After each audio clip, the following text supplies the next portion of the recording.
Bien, un poco de contexto. Por lo que sabemos de la carta, Pedro, con la ayuda de Silvano, le escribe desde Roma a cristianos que están dispersados en Ponto, Galacia, Capadocia, Asia y Bitinia, que pues es lo que es el Turquía actual. Y es muy probable que Pedro haya escrito esta carta entre los años 50 y 60, un poquito antes de que el emperador Nerón comenzara su persecución. Pero eso no significa que estos cristianos pues no estuvieran ya sufriendo de problemas.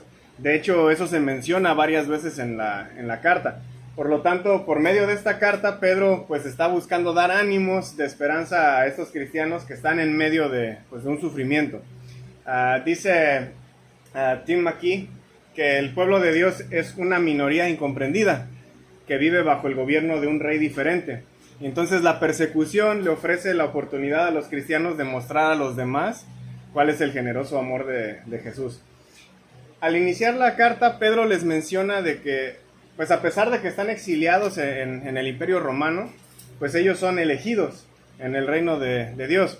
Y esta idea de exiliados y elegidos proviene de descripciones que se hacen de Abraham e Israel en el Antiguo Testamento. Abraham y el pueblo de Israel fueron exiliados en varias ocasiones, pero al mismo tiempo eran elegidos por Dios para ser una nación. Entonces Pedro pues está diciendo aquí de estos cristianos, que pues son ahora parte de esta familia de Abraham, que son gente que no tenía familia ni lugar en el mundo, pero pues que ahora pertenecen a una familia y al reino pues que le pertenece a Dios. Entonces estos cristianos han nacido de nuevo a una esperanza viva mediante la resurrección de Jesús, por lo cual pues en medio de la actual persecución que ellos estaban sufriendo, en Cristo pues ellos tenían una nueva esperanza, una nueva identidad y una nueva familia. Y esas tres cosas son importantes. Sin una esperanza se hundirían en depresión. Sin una nueva identidad estarían confundidos sobre quiénes son, porque están exiliados en Roma, viven en un lugar donde no pertenecen, están en una tierra que no es de ellos. Y sin una familia en donde ellos arraigarse, o donde arraigar esa nueva identidad, pues no tendrían el apoyo que se necesita para aguantar esa persecución. Si hay más pasando por lo mismo, pues esta gente podía ser un grupo de apoyo entre ellos. Entonces, entre el capítulo pues 1, a partir del versículo 13 hasta el 2:10, Pedro utiliza varias imágenes del Antiguo Testamento para describir la situación actual de los cristianos. En el 1:13 les dice que preparen sus lomos de su mente para la acción, así como a Israel les dice la Biblia que preparen sus lomos porque saldrían de Egipto pronto. En los versículos 15 y 16 les dice que deben de ser santos como Dios es santo, que es lo mismo que Dios le dijo a los israelitas al salir de Egipto y al ir encaminados hacia la tierra prometida.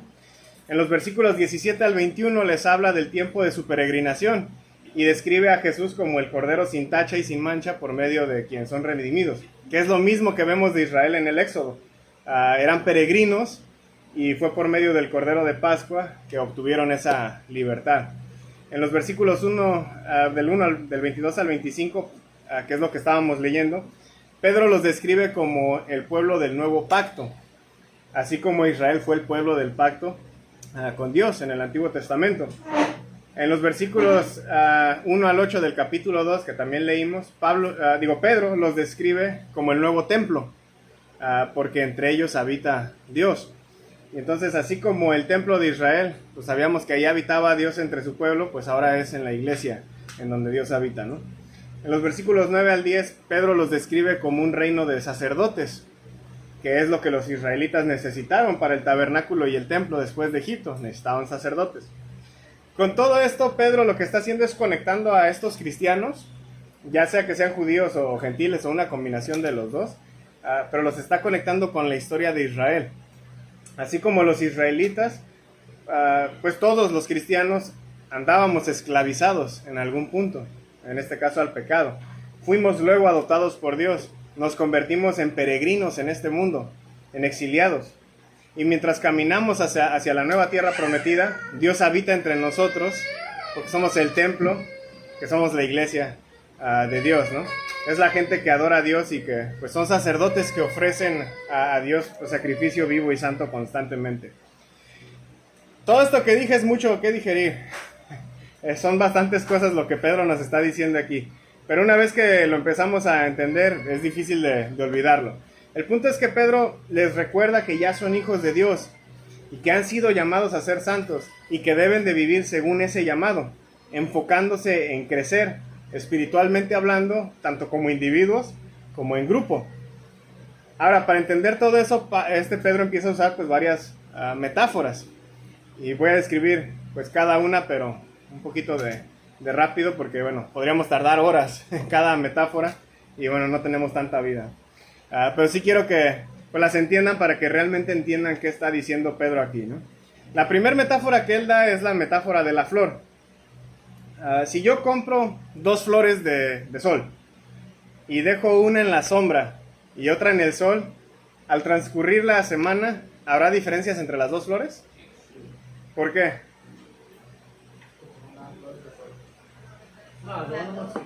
Una se va a marchitar. Una de las 2 se va a marchitar. ¿Cuál se marchitaría? La que está en la sombra, porque la planta es de sol. Y entonces lo mismo sucede con nosotros. Los versículos 22 al 25 que leímos nos hablan de cómo nosotros al nacer de nuevo hemos venido a ser una nueva criatura, que ya no depende de la sombra, sino que depende de la luz, dependemos de Dios.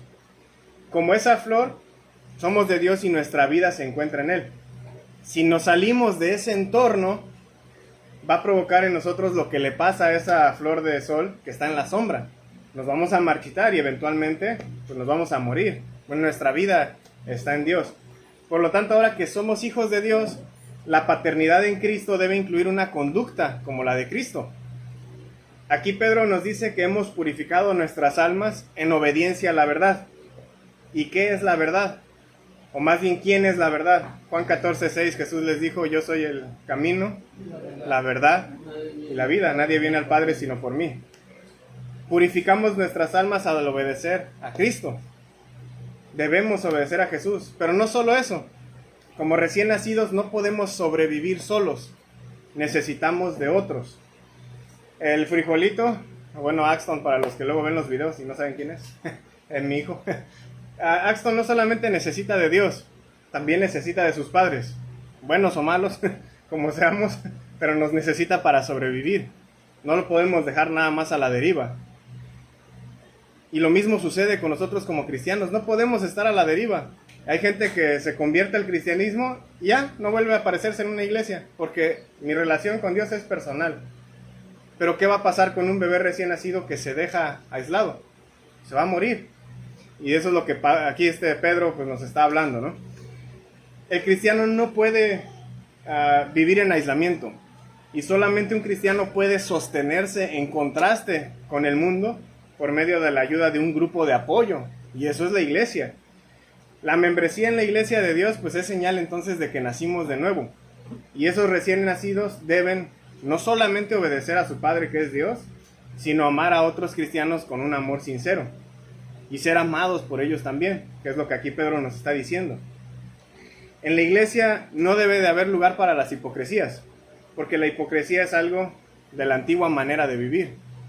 Pero eso tampoco significa que odiaremos con honestidad, ¿no?, a nuestro hermano. Más bien debemos de trabajar en amar al prójimo, incluyendo incluso a nuestros enemigos. En el caso de estos cristianos del tiempo de Pedro, literalmente, pues quienes los estaban persiguiendo estaban en Roma, estaban entre ellos, y ellos tenían que aprender a amar a esa gente, a pesar de la persecución. Todo esto, pues obviamente es posible porque hemos nacido de nuevo, mediante la palabra de Dios que vive y permanece. ¿Y qué es la palabra de Dios? Vida. Bueno, es alimento para nosotros, pero ¿qué es? La Biblia no, aún no la tenían. ¿Qué tenían en el tiempo de Pedro? Solamente tenían el Antiguo Testamento. Y a eso le decían las Escrituras. Entonces, ¿qué es la palabra de Dios? Déjense las cambio, más bien, ¿quién es la palabra de Dios? Jesús. Juan 1:1, en el principio estaba la palabra y la palabra estaba con Dios y la palabra era Dios. Nacimos de nuevo mediante Él. Y así como un bebé hereda la naturaleza de sus padres, si Dios es nuestro Padre ahora, entonces debemos ser lo más parecidos posibles a Él.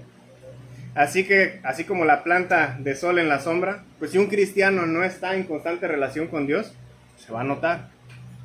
Y un cristiano que sí tiene constante relación con Dios, también se va a notar. Es obvio para nosotros ver la planta de sol que ha estado en la sombra. También es obvio un cristiano que no ha estado en relación con Dios. Así que échenle ganas a su relación con Él. De eso se trata la primera metáfora. Vamos a la segunda. La segunda metáfora es más específica respecto a esto del bebé recién nacido y el alimento que debe de consumir. En el versículo 1 del capítulo 2, Pedro nos recuerda que como Cristo nos redimió del pecado, debemos entonces evitar el pecado al crecer en nuestra imitación de Jesús y al estar dentro de la sana doctrina. Cuando dice que desechemos toda malicia, la palabra desechar es quitar, como cuando te quitas una prenda, ¿no? La idea es que así como, por ejemplo, uno se baña y no te vuelves a poner la misma ropa sucia, así debemos, Chido dice yo sí, sí, debemos de quitarnos todo lo malo y no volvernoslo a poner. Si no desechamos las acciones maliciosas, no solamente lastimamos a otras personas, sino que también estamos lastimando nuestra relación con Dios y también estamos deteniendo nuestro crecimiento para salvación. Pero como les he mencionado antes, ser cristiano no solamente se trata de evitar lo malo. Ser cristiano, tal como nos lo recuerda aquí Pedro, también significa desear lo bueno. Y eso es a lo que va con la metáfora de desear la leche pura como recién nacido. Si yo saco ahorita una coca de vidrio, bien fría, a Chido ya no le hago caso porque él se vuelve a poner la ropa sucia después de bañarse. Su opinión ya no cuenta aquí. Si yo saco una coca de vidrio bien fría, de esa que ya se está haciendo hielito, de esa que ya está sudando por fuera, y la abro, ¿no? Algunos ya hasta se les antojó, ¿a poco no? Y la tiras. ¿Por qué se les antoja? Porque ya la probaron. Y como les gustó, ahora la desean y ahora se les antoja. Lo mismo pasa, por ejemplo, cuando pasamos cerca de un puesto de tacos, ¿no? Y de repente leemos la carne al pastor. Qué rico, ¿no? Cuando nosotros comenzamos a darle de comer ya sólidos al frijolito, Carla le hizo la primera vez una mezcla de cosas raras que no le gustaron. Y hacía caras como de asco. Pero cuando le dio carne, eso se la saboreó bien rico. Le encantó. Y bueno, pues esa es la metáfora que Pedro está usando aquí. Una vez que pruebas algo bueno, excepto la coca, esa no es buena, pero sabe buena. Quieres más, la deseas más, se te antoja más. Y entonces los que hemos probado la bondad de Dios, deberíamos desear más de Él. Nacer de nuevo no es suficiente, debe haber un crecimiento hacia la meta.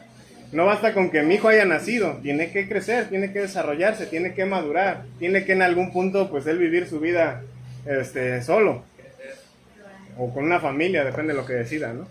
Pero nacer nada más no es suficiente y lo mismo es con un cristiano. Hay veces en que nos enfocamos más en pues cuántos bautizos tuvimos al año, cuánta gente le evangelizamos al año. Ya con eso es suficiente. No, tenemos que darle seguimiento a la gente, tienen que madurar, tenemos que ayudarles a crecer. Pero para poder crecer debemos alimentarnos. Y Pedro nos dice que el alimento es la leche pura de la palabra. Vuelvo a preguntar, ¿quién es la palabra? Jesús. Ya están aprendiendo. Jesús es quien nos nutre. El cristiano depende de Jesús como un bebé depende de la leche materna. El recién nacido necesita de la leche de quien lo dio a luz. Y en este caso, quien nos dio a luz a nosotros fue Dios. Nuestra mamá también fue. Así como un bebé desea la leche que le conviene, es decir, la leche de su madre, el cristiano debe desear la leche que le conviene, es decir, la leche pura que viene del Padre. Deuteronomio 8:3 nos dice que no solamente de pan vive el hombre, sino de todo lo que procede de la boca del Señor. Pero este alimento o esta leche no es solamente la Biblia, sino es Dios mismo, tal como lo dice el versículo 3. Pedro quiere que los cristianos deseen no solamente las escrituras que vienen de Dios, pero que deseemos a Dios mismo. Sí, el niño va a querer la leche de su mamá, pero va a querer a la mamá también. Sabe que en ella es donde está la protección, es donde está el amor, es donde está el cuidado. Y lo mismo sabemos nosotros como cristianos con respecto a Dios. La pregunta que deberíamos hacernos entonces es, ¿cada cuándo te alimentas de Cristo y su palabra? ¿O es algo que hemos estado dejando ir?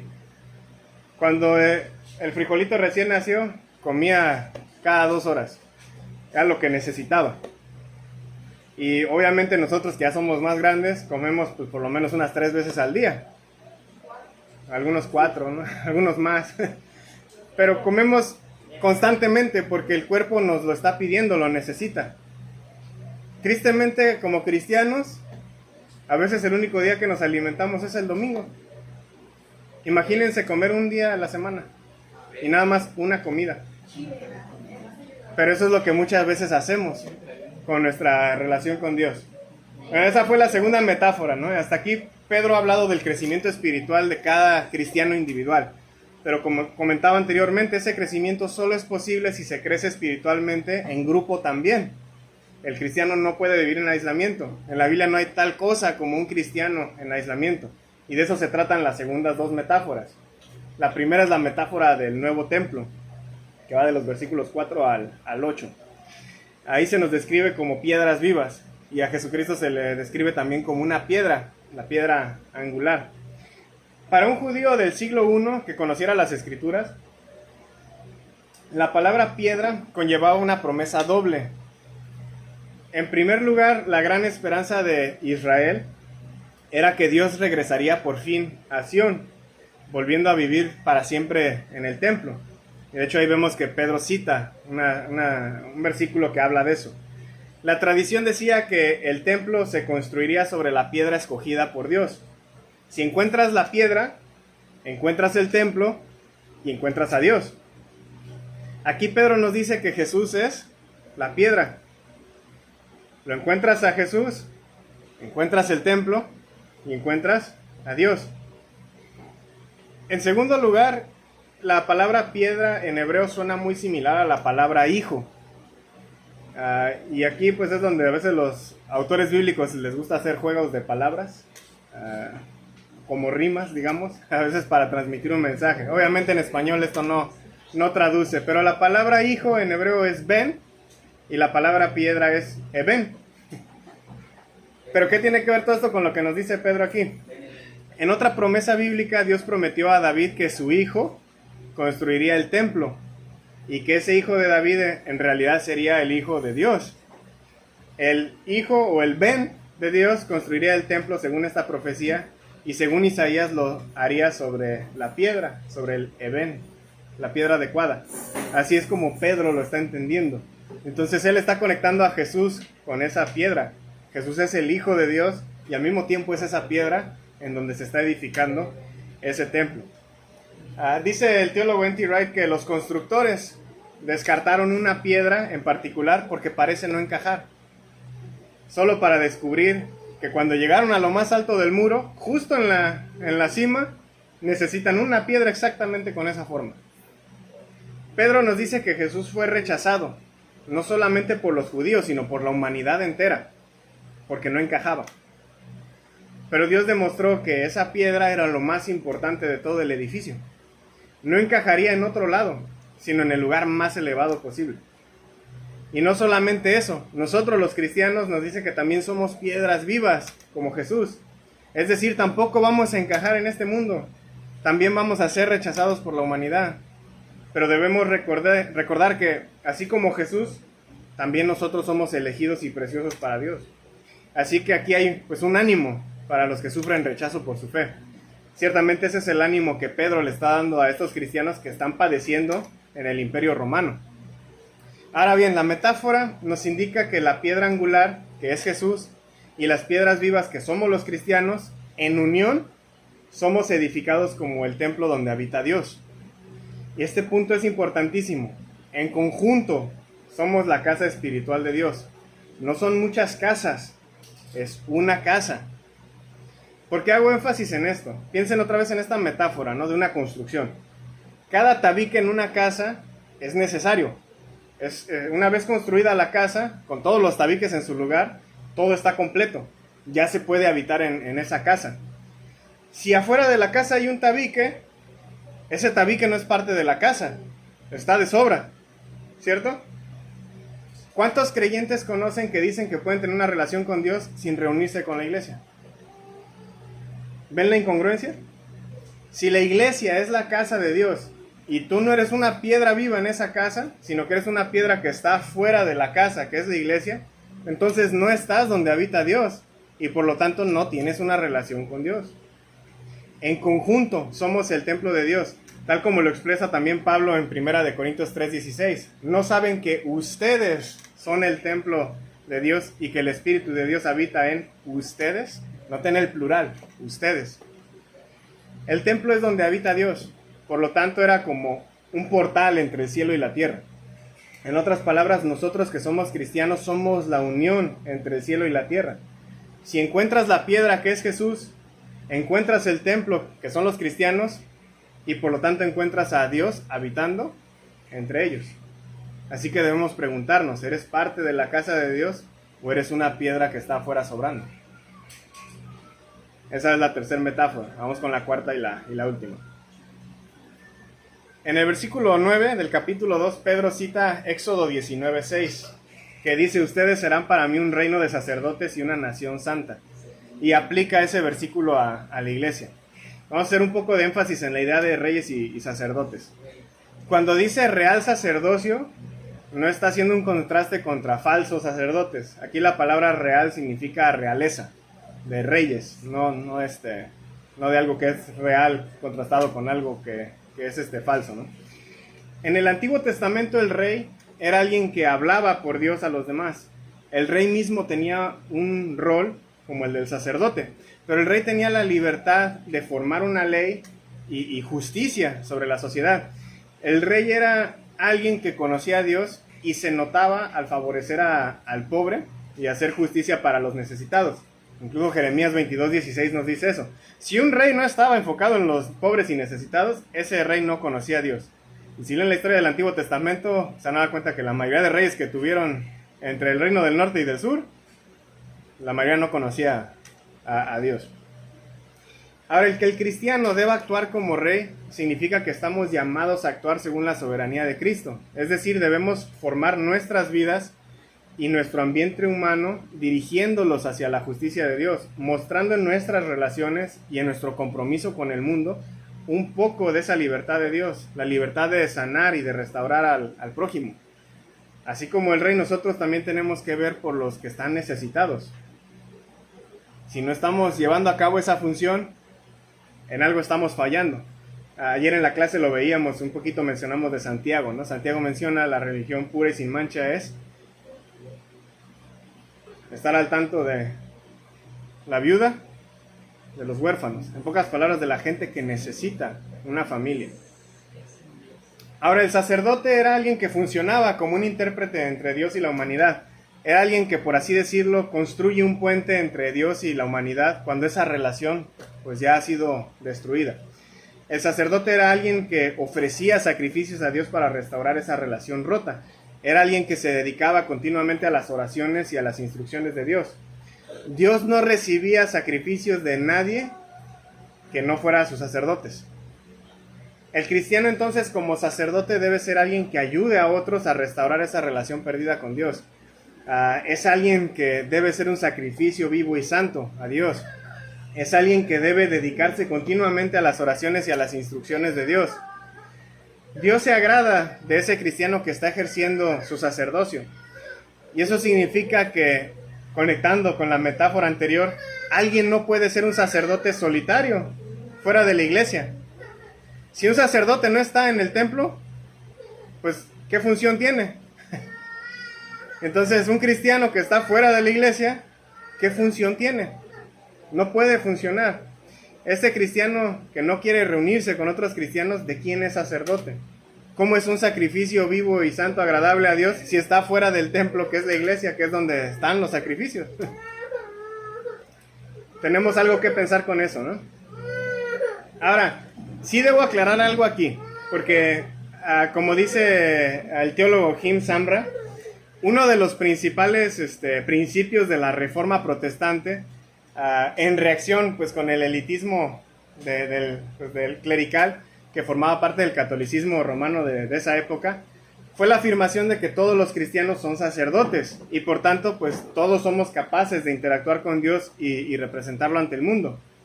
Si bien eso es cierto y aquí estos versículos nos dan un apoyo de esa idea, también tenemos que tener en mente que eso no se refiere a que los cristianos están hablando de forma individual, sino está hablando de los cristianos en forma corporal. También Jim Zambra nos recuerda que este pasaje debe equilibrarse también con 1 de Pedro 5, y pues una conversación que ahí está teniendo Pedro con respecto a los ancianos de la iglesia. De lo contrario, ¿qué es lo que pasa? Pues si todos somos sacerdotes, no necesitamos a ningún tipo de líder, ¿no? ¿Y qué es lo que sucede? Esta creencia en el sacerdocio de todos los creyentes puede pervertirse fácilmente en una teología pues, de no tener liderazgo. Y este punto de vista surge pues un problema, ¿no? El deseo a veces demasiado humano de quererse librar de la sumisión a algún tipo de autoridad, algo que ni Pedro ni los primeros pues reformadores afirmaban, ¿no? En otras palabras, no por ser todos sacerdotes ya no tenemos que dar cuentas a nadie ni seguir a nuestros líderes. Pedro afirmaba que los ancianos deben pastorear bien a las ovejas y también pues que las ovejas tienen que dejarse pastorear bien por los ancianos. Entonces todavía pues ahí hay una cuestión de importancia, ¿no? Con respecto a eso. Y esa es la última metáfora. Lo logramos. Pedro nos recuerda que todas estas metáforas, con estas metáforas que antes no teníamos una identidad porque no éramos pueblo de Dios, pero ahora que recibimos misericordia somos pueblo de Dios y por lo tanto debemos imitarlo a Él, que es ahora nuestro Padre. Entonces hay varias cosas que podemos sacar de estas metáforas. Primero, así como la planta de sol bien cuidada por estar en el sol, pues debe de notarse que somos cristianos sanos porque estamos en Cristo. De lo contrario seríamos cristianos marchitos o cristianos muriendo. Y eso no debe ser, porque hemos nacido de nuevo para una nueva vida, no para una nueva muerte. 2. Así como los bebés desean la leche nutritiva que es conveniente para ellos, los cristianos también deben de desear a Dios y su palabra, que es lo que nos nutre. De lo contrario seríamos cristianos desnutridos, y la desnutrición puede llevarte a la muerte, no solamente espiritual, sino física. 3. Los cristianos deben permanecer unidos, porque en esa unión es donde habita Dios. De lo contrario seríamos como piedras de sobra, y ahí no habita Dios, y donde no habita Dios, no hay vida. 4. Debemos llevar a cabo nuestra función de reyes y sacerdotes al representar a Dios a otros, y al traer un sacrificio vivo y santo agradable a Dios. De lo contrario, solamente estaríamos condenando al mundo y a nosotros mismos, y nuevamente eso significa muerte. Noten cómo la consecuencia siempre es muerte.